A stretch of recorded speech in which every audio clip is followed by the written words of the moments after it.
Item ಯಾವುದೇ ಇರಲಿ try ಮಾಡಿ ಆಚಿ ಚಿಕನ್ ಮಸಾಲಾ. ಹಾಸನ ಜಿಲ್ಲೆಯಲ್ಲಿ ಮಳೆಯಿಂದ ನಾನಾ ಅವಾಂತರ ಸೃಷ್ಟಿಯಾಗಿದೆ. ವಿದ್ಯುತ್ ತಂತಿಗಳ ಮೇಲೆ ಬಿದ್ದಿರುವಂತಹ ಮರಗಳು, ಸಕಲೇಶಪುರ ತಾಲೂಕಿನ ಹಲವೆಡೆ ವಿದ್ಯುತ್ ಸಂಪರ್ಕ ಕಡಿತಗೊಂಡಿದೆ. ಹೆಗ್ಗದ್ದೆ, ಬಾಸರವಳ್ಳಿ ಸೇರಿದಂತೆ ಹಲವು ಗ್ರಾಮಸ್ಥರು ಪರದಾಡ್ತಿದ್ದಾರೆ. ಗಾಳಿ ಮಳೆಗೆ ವಿದ್ಯುತ್ ಕಂಬಗಳು ಕೂಡ ಬೀಳ್ತಾ ಇವೆ. ಆ ಒಂದು ಕಾರ್ಯಾಚರಣೆ ಇದೆಯಲ್ಲ, ಅದು ಬಹಳ ಚಾಲೆಂಜಿಂಗ್. ಸವಾಲಿನ ನಡುವೆಯೇ ವಿದ್ಯುತ್ ಲೈನ್ ದುರಸ್ತಿಯನ್ನು ಮಾಡುವಂತಹ ಕೆಲಸವನ್ನ ಸಿಬ್ಬಂದಿ ಮಾಡ್ತಾ ಇದ್ದಾರೆ. ಮಳೆ ಗಾಳಿಯನ್ನೂ ಲೆಕ್ಕಿಸದೆ ವಿದ್ಯುತ್ ಕಂಬಗಳನ್ನು ದುರಸ್ತಿ ಮಾಡುವಂತಹ ಕೆಲಸ, ಬಿದ್ದಿರುವಂತಹ ಮರಗಳನ್ನು, ರೆಂಬೆ ಕೊಂಬೆಗಳನ್ನು ತೆರವು ಮಾಡುವಂತಹ ಕಾರ್ಯ.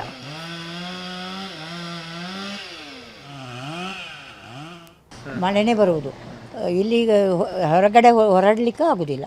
ಯಾವ ಥರದಲ್ಲಿಯೂ ಭಯಂಕರ ಮಳೆ. ಇಲ್ಲಿ ಒಳಗೆ ಅಡುಗೆ ಮಾಡಲಿಕ್ಕೂ ಆಗೋದಿಲ್ಲ. ಆ ಥರ ನಮಗೆ 3 ದಿನ ಕರೆಂಟ್ ಆಯಿತು. ಕರೆಂಟ್ ಇಲ್ಲದೆ ಚಾರ್ಜ್ ಮಾಡ್ಕೊಳ್ಳೋದು, ಚಾರ್ಜ್ ಇಲ್ಲಿ ಇರೋದಿಲ್ಲ, ಇಟ್ಕೊಳ್ಳೋದು ಅಷ್ಟೇ. ಯಾರಾದ್ರದ್ದು ತಮ್ಮ ಅಂದರೆ ಊರಿನ ಬಂದರೆ ಮಾತಾಡ್ತಾರೆ ಅಂತೇಳಿ, ಹೇಗಿದ್ದೀರಂತೇಳಿ ಆ ಥರ ಹೋಗಬೇಕು ಅಷ್ಟೇ. ಎಲ್ಲಿಯಾದರೂ UPS ಅರಮನೆಲ್ಲ ಇದ್ದರೆ ಇಲ್ಲರೂ ಹೋಟ್ಲಿಗೆ ಹೋಗಬೇಕು. ಯಾರಾದರೂ ಕೊಂಡು ಹೋಗಬೇಕು. ಅಷ್ಟು ಕಷ್ಟ ನಮಗೆ. ಬರ್ತಾರೆ ಅಷ್ಟೇ. ಅದು ಎಷ್ಟು ದಿನ.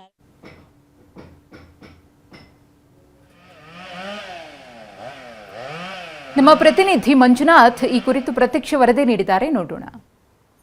ಹಾಸನ ಜಿಲ್ಲೆಯ ಸಕಲೇಶಪುರ ಭಾಗದಲ್ಲಿ ಕಳೆದ 4-5 ದಿನಗಳಿಂದ ವ್ಯಾಪಕವಾಗಿ ಮಳೆ ಆಗ್ತಿದೆ. ಅದರಲ್ಲೂ ಕೂಡ ಶಿರಾಡಿ ಘಾಟ್ ಭಾಗದಲ್ಲಿ ಅತಿ ಹೆಚ್ಚಿನ ಪ್ರಮಾಣದಲ್ಲಿ ಗಾಳಿ ಸಹಿತವಾಗಿ ಮಳೆ ಬರ್ತಿರ್ತಕ್ಕಂಥ ಕಾರಣದಿಂದಾಗಿ ಸಾಕಷ್ಟು ಕಡೆ ವಿದ್ಯುತ್ ಕಂಬಗಳು ಧರೆಗುರುಳಿದ್ದಾವೆ. ಅದರಿಂದಾಗಿ ಆ ಭಾಗದ ಸಾಕಷ್ಟು ಗ್ರಾಮಗಳಿಗೆ ವಿದ್ಯುತ್ ಸಂಪರ್ಕ ಕಡಿತ ಆಗಿದೆ. ನಾವೀಗಿರ್ತಕ್ಕಂಥದ್ದು ಮಾರನಹಳ್ಳಿ ಗ್ರಾಮದ ಸಮೀಪ ರಾಷ್ಟ್ರೀಯ ಹೆದ್ದಾರಿ 75ಕ್ಕೆ ಹೊಂದಿಕೊಂಡಿರ್ತಕ್ಕಂಥ ಈ ಒಂದು ಗ್ರಾಮ.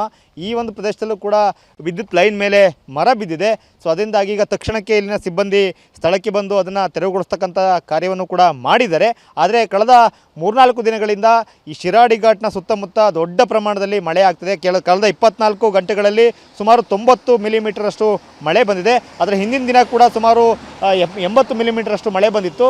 ಸೊ ಈ ಮಾರನಹಳ್ಳಿ ಭಾಗದಲ್ಲಿ ಪ್ರತಿ ವರ್ಷ ಕೂಡ ಅತಿ ಹೆಚ್ಚಿನ ಪ್ರಮಾಣದಲ್ಲಿ ಮಳೆ ಬರುತ್ತೆ. ಸೊ ಮಳೆಗಾಲದಲ್ಲಿ ಬಹುತೇಕ ಈ ಸುತ್ತಮುತ್ತ ಇರತಕ್ಕಂಥ ಮಾರನಹಳ್ಳಿ ಇರ್ಬೋದು, ಹೆಗ್ಗದ್ದೆ ಇರ್ಬೋದು, ಬಾಸರಳ್ಳಿ ಇರ್ಬೋದು, ಈ ಒಂದು ಗ್ರಾಮಗಳಲ್ಲಿ ಸಾಕಷ್ಟು ಸಮಸ್ಯೆ ಆಗುತ್ತೆ. ಸರ್, ಈಗ ನೀವು ಈ ಭಾಗದಲ್ಲಿ ನಿಮ್ಮ ವ್ಯಾಪ್ತಿಯಲ್ಲಿ ಯಾವ್ಯಾವ ಗ್ರಾಮಗಳು ಬರ್ತವೆ ಸರ್?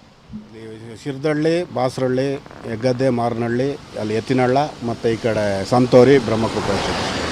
ಈ ನಿನ್ನೆ ಮೊನ್ನೆಯಿಂದ ತುಂಬ ಮಳೆ ಬರ್ತಾ ಇದೆ. ಈ ಕಡೆ ಎಷ್ಟು ಕಂಬ ಬಿದ್ದೋಗಿದೆ ನಿಮ್ಮ ವ್ಯಾಪ್ತಿನಲ್ಲಿ? ಈಗ ನಮಗೆ ಅದೇ 3-4 ಕಂಬ ಬಿದ್ದೋಗಿದೆ. ಇನ್ನೂ ಗಾಳಿ ಬರ್ತಾನೆ ಇದೆಯಲ್ಲ, ಇನ್ನೂ ನೋಡೋಕ್ಕೆ ಆಗಿಲ್ಲ. ಕೆಲವು ಕಡೆ ಲೈನ್ ತೆಗೆದಿಟ್ಟಿದ್ವಿ.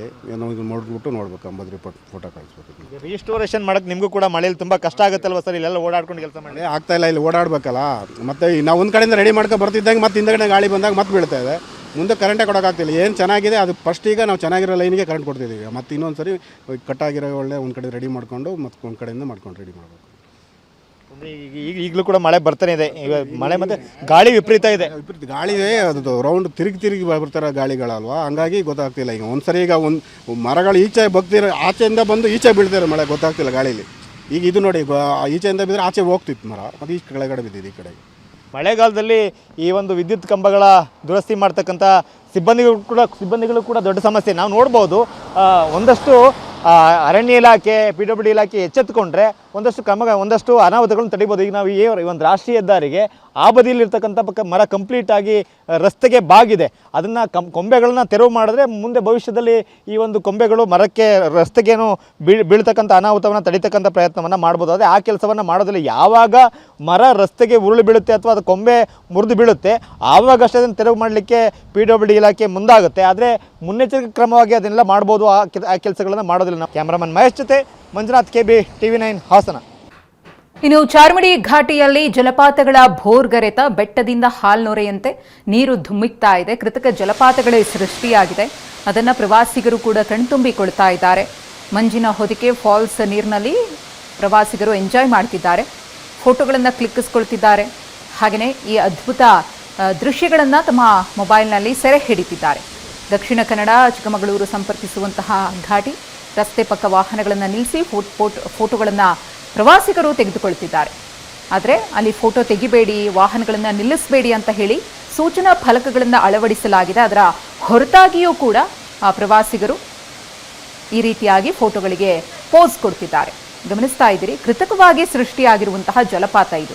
ಮಳೆ ಬಂದಂತಹ ಸಂದರ್ಭದಲ್ಲಿ ಈ ರೀತಿಯ ಜಲಪಾತಗಳನ್ನು ನಾವು ಘಾಟಿ ರಸ್ತೆಗಳಲ್ಲಿ ಅಲ್ಲಲ್ಲಿ ಕಾಣಬಹುದು. ಆದರೆ ಈಗ ಒಳಗಡೆ ಹೋಗಿ ಆ ಬಂಡೆಕಲ್ಲುಗಳ ಮೇಲೆ ನಿಂತ್ಕೊಳ್ಳೋದು, ಅಲ್ಲಿ ಮೇಲೆ ಹತ್ತೋದು, ಇದೆಲ್ಲವೂ ಕೂಡ ಬಹಳ ಅಪಾಯಕಾರಿ. ಅದ್ರ ಬಗ್ಗೆ ಪ್ರವಾಸಿಗರು ಎಚ್ಚರಿಕೆಯನ್ನು ವಹಿಸಬೇಕಿದೆ.